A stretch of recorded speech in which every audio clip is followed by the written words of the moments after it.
4 minutes gets you this.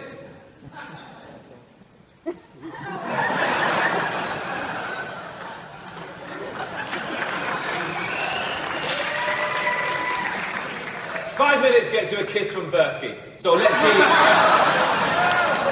I realize that. When I saw Mark Ducati from time to time, I'd always ask for one of those cards because it was just so clever. And eventually, I remember Mark said to me, "You know, David, these cost me a couple of bucks each." I was looking through my garage clearing things out, and I found one of his cards from all that time ago. And I was going to bring it here to show you, but I misplaced it. I mentioned that in passing. Mark. Well, that business card, it was elegant, it was ingenious, and those are two qualities that are hallmarks of the work of this very clever man. Whether developing unique magic sets, creating new effects, or even designing a tricked-out magic book, which actually performed a magic show for the reader as he read it. The work of Mark Ducati carries with it a burst of originality coupled with a wealth of knowledge and layers upon layers of detail. It was just a few years ago I saw Mark, and he explained to me what at that time was his newest thing. It was a jigsaw puzzle. A jigsaw puzzle that could be assembled to be a picture of anything. I'm not sure you understand me. The pieces never changed. They were in a box. But they could be assembled to be anything. This might sound confusing to you, but trust me, after a few short hours of explanation, I was able to gather more or less the basic idea of the principle that Mark patiently laid out for me. This craft we love, magic. It attracts many different people, card experts, dove workers, illusion designers, manipulators, cheats, and con artists. But thankfully, it also attracts people like Mark, whose intellect and passion for finding something new and traveling unusual pathways enriches all facets of magic. It's my pleasure to award this year's Academy of Magical Arts Creative Fellowship to Mark Ducati.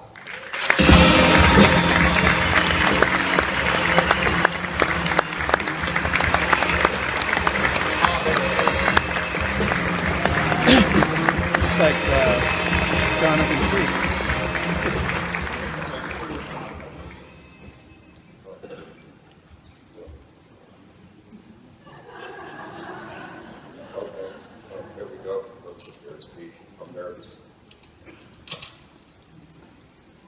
Last year, John Lovett called me and asked if I would play along with the reception they wanted to plan David Regal, last year's recipient for this award. David was on the awards committee, and they didn't want him to know he was receiving the award. So John asked me if it would be okay to use my name as a supposed winner of the award, as misdirection for David. David and I have been friends for many years, and we knew each other from his days in New York. So it was very easy for me to happily agree to be the cover story. I didn't attend the show, but from what I heard, David was completely surprised and in disbelief. Ever since I was a little kid, I loved magic. I also knew that I never wanted a 9-to-5 job. Somehow I managed to do this by creating and selling ideas, many of them magic-related, mostly to toy companies. I have been able to avoid getting a real job and play my whole life doing things I love to do. I traveled the world and have met and worked with many amazing people. Seeing how most people have full-time jobs, often doing things they don't like to do, I feel like I have gotten away with something. It never occurred to me that one day I might be recognized and honored for this. 3 years ago, I accompanied my friend, the late Lou Fiedler, to the same theater where he was presented with the same award. I never could have imagined that I would ever be on the same stage getting the same award. Tonight, I am the one surprised and in disbelief. To be in the company of such great magic creators Lou Barfiedler, David Riegel, Max Maven, Jim Steinmeier, and all the other recipients of the Creative Fellowship does not seem real. Thank you very much to the Academy of Magical Arts and everybody that has made this possible. Thank you. Thank you. Good evening, ladies and gentlemen, and good evening to the rest of you who came in with them. We're honored to be here tonight to announce the names of the nominees for Parlor Magician of the Year. The nominees for Parlor Magician of the Year in alphabetical order. Chris K-Pot.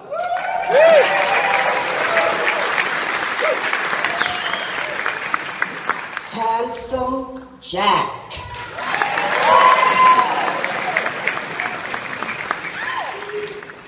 Derek Hughes.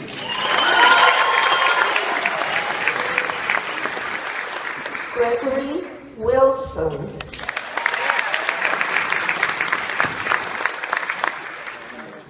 Rob Zabrecki.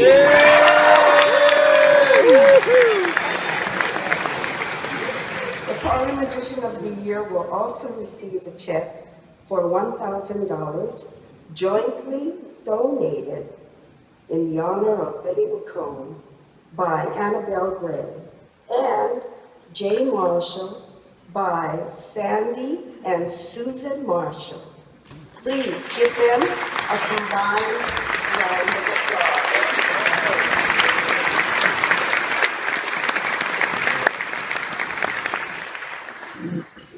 The Parlor Magician of the Year. Rob Zabrecki.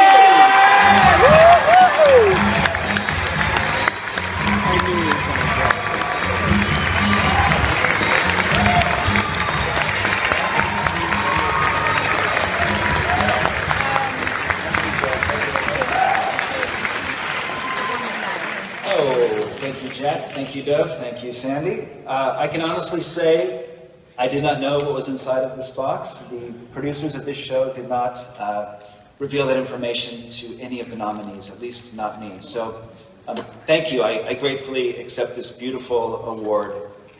I'll keep it short. I would just like to say that it feels really great to be recognized for what you love to do, and I love performing in the parlor. 15 years ago or so, I worked really hard with my wife, Tommy Jean Tucker Ross Zabrecki, who she's here tonight. Max Maven and a cast of really talented people to help me create an act that was going to work in that room. So I just want to thank everybody, including the Larson family, everyone at the AMA, everyone who voted for me, all the other nominees, and everyone who's involved and loves magic. I want to thank you all. This is great. Thank you. And I want to thank my mother and aunt who are back here tonight too. Mom and Auntie are here. Thanks. My name's Johnny, and it might be a sin, but I'll take that bet you're gonna regret, because I'm the best there's ever been. Johnny, loosen up your joints and shuffle up those cards, because all good news in Hollywood and that double deals it hard.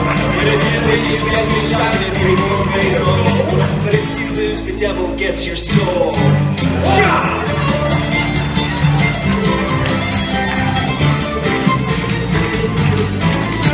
The devil opened up his case and said, I'll start the show. And fire flew from his fingertips and he gave the card a go. And he pulled the cards across his arms and they made an evil hiss. And a band of demons joined in and it looked something like this.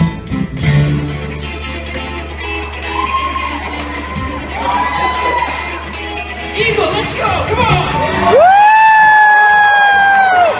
Whoa!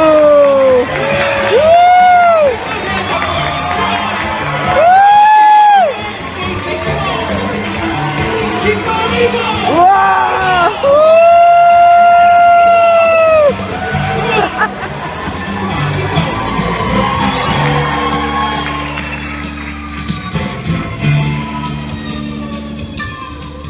When the devil finished, Johnny said, "We are pretty good, old son, but sit down in that chair right there. Let me show you how it's done. Fire on the mountain, run boys hard. Devils in the house with the lightning hard. Shout goes right back on hand. Well, I'm thinking about you, know his hand. Here we go! Come on! Come on!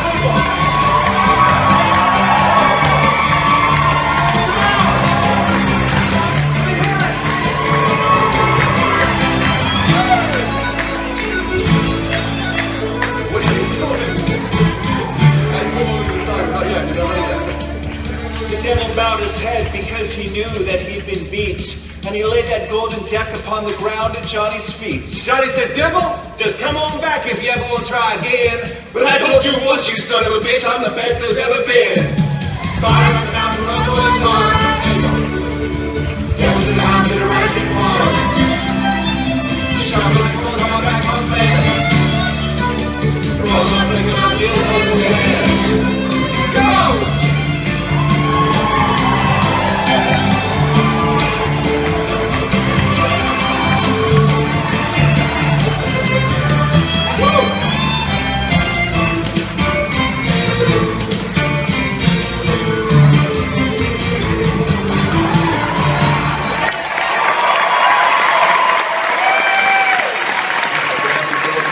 Fooled me really bad. I was excited to get a letter. Tore open the letter. Inside it said he'd been a judge at this contest that I was in. And he wanted me to know that he knew from personal experience that talking magic acts never won contests. He always went to the, slick back hair, manipulator. God, Lance Burton, he kind of story of my life.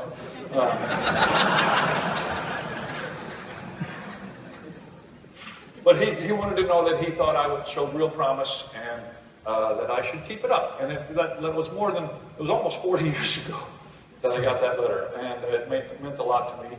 And Walter's here tonight. And this is the no wink, no nod, no irony. I would like, as a little tribute to Walter, to present his anti-gravity board, just as he would have done it in the 60s when he invented it. So with your kind indulgence, let's see, I need somebody to float in the air. Is there anybody who would like to be floated in the air? Oh, good. You ever floated in the air before? But that's not true. This will be my first time, though. Come right this way, Tina Leonard. Hold on to this if we would. Could we get a little... Sorry, Walter, I broke your ladder. Walter doesn't know I'm doing this, but I'm going to do this, like I said, as close to Walter's performance as I can. This has fooled all the scientists. I've showed the NASA astronauts. I've showed other magicians. Everybody seems to be fooled by it. It's a little bit of a puzzle, and I hope you'll like it. Take a look. A little floating music, if you would, please. Step ladder. This is the anti-gravity board that we heard so much about.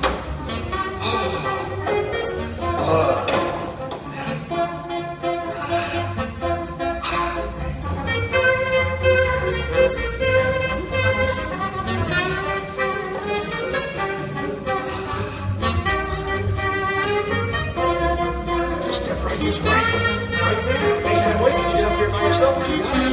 Feet down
It's wonderful to see all of you here, and we're very happy to see all of you here. We're happy to be here tonight, as a matter of fact.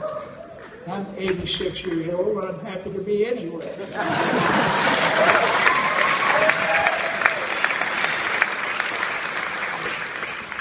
The lovely Donnie Darnell is 84, because I always like the younger girls. Actually, we drove fast to get here so we wouldn't forget where we're going.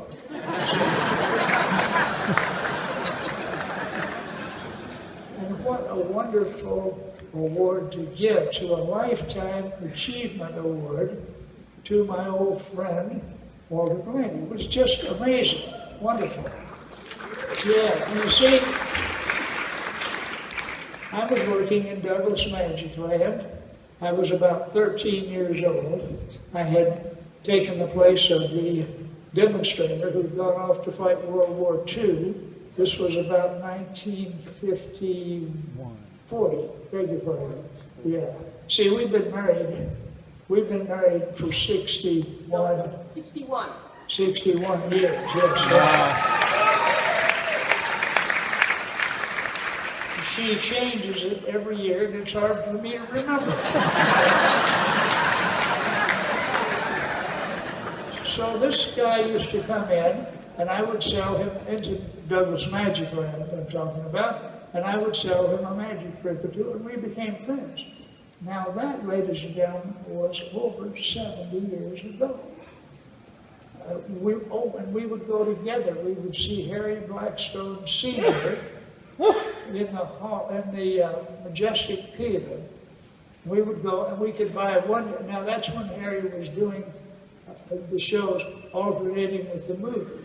So we could go in, we could see Harry's show, then we'd sit and see the movie, then we'd see Harry's show again, then we'd go out and wait in the lobby for a whole show of the movie, and then we'd come back and we got to see Harry Blackstone Sr. 3 times. It worked out well. And we became good friends. And he would keep coming into Magic Land, and we would even split tricks. Neither one of us had much money, but we would. And then we'd go down to the corner, to the cafe, and have a Coke, which was a nickel. And then we would split the trick. I remember, I forget which one he got. I got Devil Dollar for $2, so I was so happy to get it. Anyway, he is here. Now, what happened was Walter moved to Houston, and we stayed in Dallas. And we were doing the television show in Dallas, and then that was about 1954. And then I sold the show. We were happy to sell the show in San Antonio and Houston.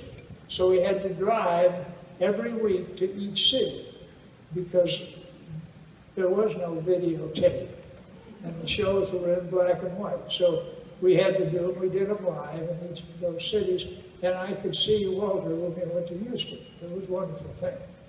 And then he went to University of Texas. I went to Southern Methodist University. We both graduated, and Nani and I then performed all over the world. Lots of, we opened China, as you know, et cetera, et cetera. I could go on for a long time on that. And Walter stayed in Houston, and Walter became famous for his shows in Houston and for inventing magic tricks, which you just saw. Wasn't that wonderful, his reputation? Wow. So now, to my longtime friend, he and I are both totally devoted to magic, of course. And it's interesting to think that every dollar, almost every dollar I have made over the last 70 years, and every dollar that Walter has made too, are from magic. Wow. So, I'm really delighted to be able to present Walter with From the Magic Castle, thanks to the Larsons and everybody here that's done such a great job of getting all you magicians together, the Lifetime Achievement Award in Magic. What happened to that?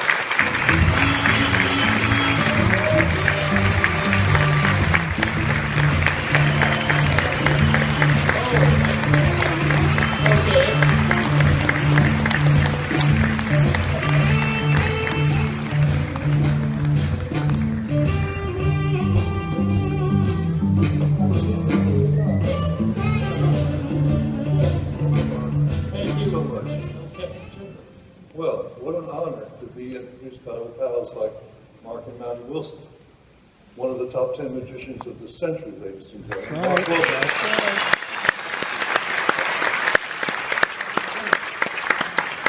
Well, the only thing you said wrong was when we went to the corner bookstore after getting our tricks at Magic Land.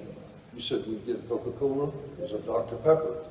And Dr. Pepper became one of your big clients, right? That was later. Oh, okay. So it was a Coke. So I'm wrong. Anyway, I don't know where to begin. I've forgotten everything I planned to say. But I want to thank the Board of Directors and the Board of Trustees for this nice honor, and all those that wanted to see me win this thing. But anyway, I also want to thank my mother and father for making it all possible. And I want to thank my 3 daughters for making it all necessary.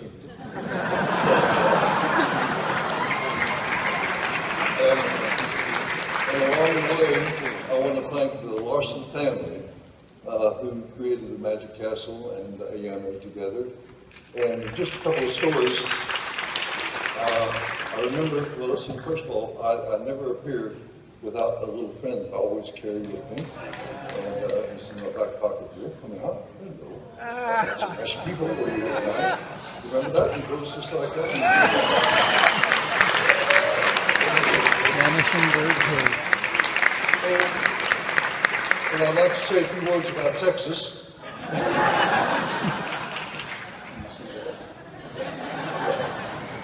Anyhow, a long time ago, I was not known among magicians, but I was doing my shows and everything. And I went to St. Louis IBM, no, it was an essaying convention. And I met Bill and Milt Larson. And they became two of the dearest friends of my whole life. And just a little story, when I first saw Bill and met him and everything, I reached in my back pocket and I said, Bill, I want to show you something. And I brought out a little birdie again, like that. And I went, oof, and he liked that because I did it twice and everything. And during the next 3 days of that convention, I did it a dozen times for Bill. I remember Bill liked it. And we'd be crossing the street, a big boulevard in St. Louis, and there'd be an esplanade in the middle and a trash can, you know. And I would reach into the trash can and come out with a little bird in a cage. Hello. You getting tired? Okay. And it would vanish. Okay. Thank you. The best time was at the end of the convention. We had a dinner at the hotel coffee shop, and about 12 of us. I remember Carol Fox, Jay Marshall, and Bill and Milt Larson, and all. And so at the end, I said, Bill, just one more time.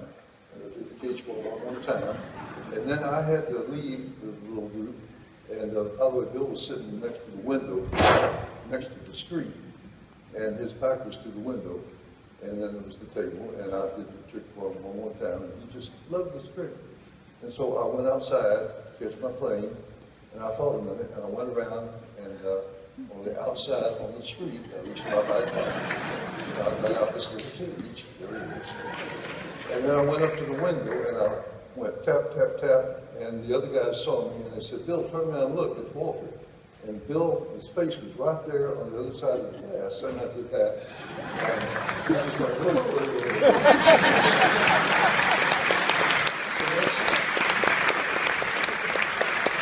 that's my little story about Bill Larson. And we became dear friends, and then Milt was there also.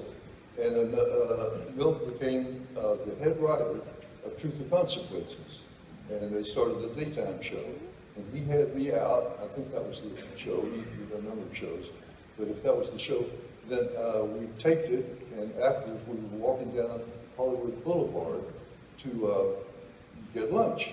And he stopped me at Orange Avenue, and he said, Walter, just look up at the top of the hill. Can you see that big old mansion up there with the turrets and everything? I said, yeah. He said, I just leased that building, and I'm going to turn it into a magician's nightclub.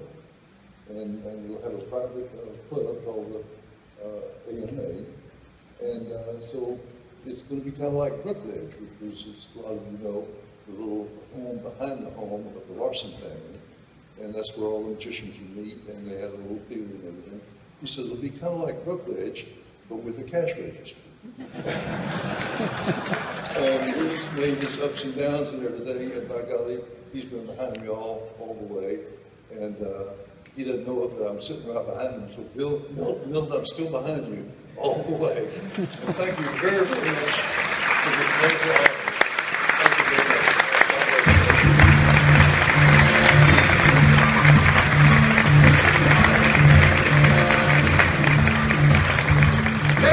Ladies and gentlemen.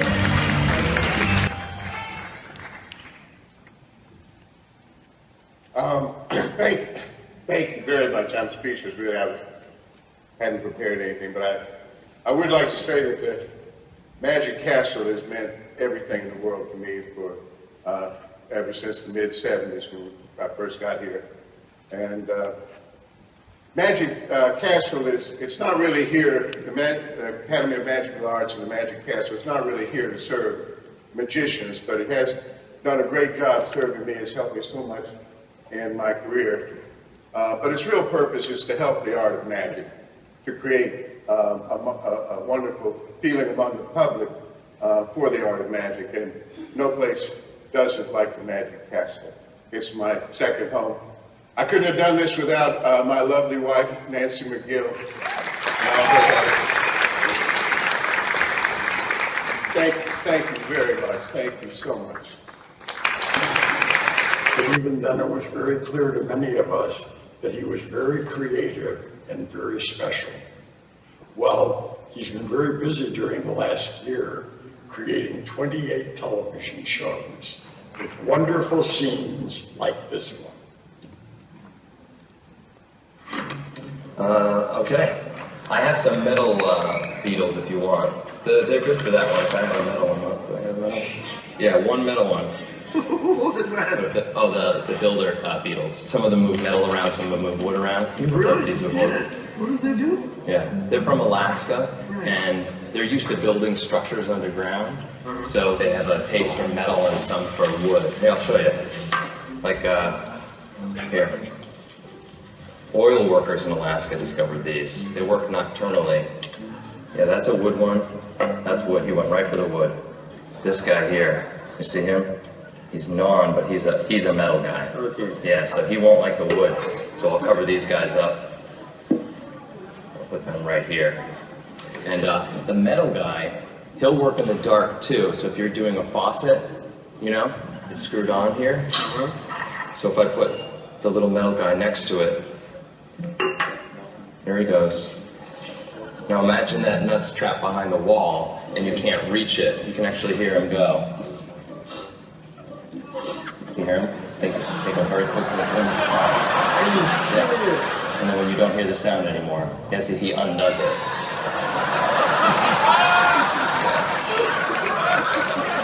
Yeah, so that's good for something you can't reach. You can, instead of getting a long tool, you could just put him up in the wall and he'll do that. And these guys, they learn from the blueprint.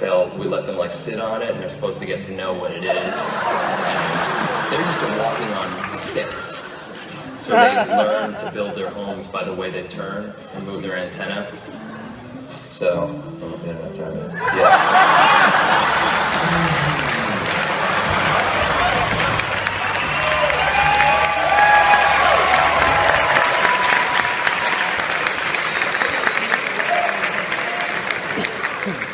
It is my great pleasure to present the Magician of the Year Award to Michael Carpenter.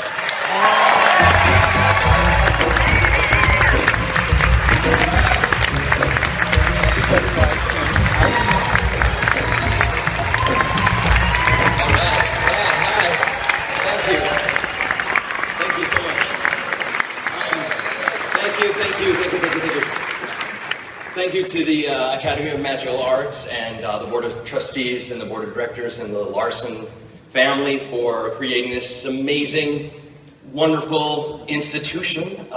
When I first performed at the Magic Castle 5 years ago, I was terrified. I thought it was going to be like an audience just full of really mean, you know, super critical people who were just there to like watch and rip your act apart. And I'm just so relieved and happy to have found out that only the few back rows are like that. It's true. No, the brotherhood here is unbelievable, you know, and sisterhood and transhood. Jim Steinmeier says, and I believe it, you know, magicians guard an empty safe. And so I always feel like I'm full of it, so, which I am. So to get an award from people who know that I'm full of it is really awesome. And it's very special. My safe is full, is what I'm trying to say. It's full. The biggest secrets of all, it's the people, it's the support, it's unbelievable. This award belongs to so many friends in magic that I've made here. Derek Hughes, Derek Delgadio, Helder Guillemades, Handsome Jack, David Regal. I share this award with you, man. You are the mascot of the Carbonaro Effect, and I get through every single day magically and psychologically because of you. I love you. Thank you. And Matt Schick and Darren Berger and Josh Seiden and Johnny Thompson and Teller. These people are like supporting, helping me. Michael Weber. Who am I? What? I feel so lucky. Thank you. Wow, it's just so great. And I want to thank my husband Peter, who deals with the undealable and puts up with the stuff. And if there's anybody here who deserves the most recognition, it's my parents, my mom and dad who are in the audience here tonight. I love you guys. Thank them when you see them. Can you believe that we've been through this whole magical thing together? It was my mom who said, you know, when I was a kid, you know, it's like, I'm doing magic, and she's like, you're doing magic, and people are liking it, you know, why don't you charge them? So, and it's good, and we're doing good. Thank you guys so much. The support from the Academy, you know, I do care what the magicians think, and when I do the show, it's like, I want you guys to like it, and when people stop me in the halls of the castle, and they're like, hey, I love your show, you know, I love what you're doing, I feel, thank you so much. That means more to me than anything, that the magicians are liking it, because it's hard, and I'm glad it's worth it. Thank you guys so much. Cinematic film. It doesn't seem like much to us now, but for the first audiences, it was true magic. George Melius was at the showing. He was stunned by this medium. We can imagine him singing a new way to express impossibility. A new stage for his illusion. So, okay, I think I'm done. Maybe. So, I prepared a recreation of Melius's feeling at that moment. So here is the screen, here is the cinematograph, and here is the cinematograph of 2015. And here we go.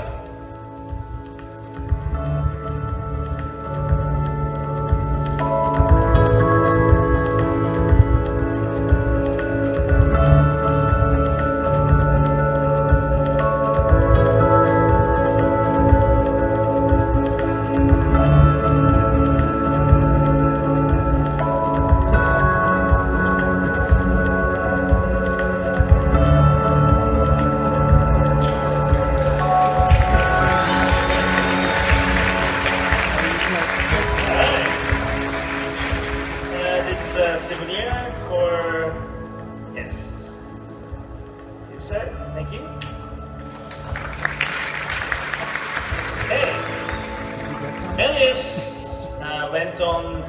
Okay, please, next one. Okay. I hate your hands. Melis went on to build the world's first film studio. In his studio, his expertise and like a machinery combined to birth cinematic fiction and film. And here is an early film of his. His initial works were focused on developing camera tricks, the world's first cinematic tricks. But of course, they were not just tricks. Yeah, it's impossible, right? They were manipulation of time, humans conquering time. So, tonight, I prepared based on time manipulation. I tribute to George Méliès. I call it, just a moment. Okay, one more time, okay, so slide. Okay. I call it Méliès camera illusion. Right?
basically.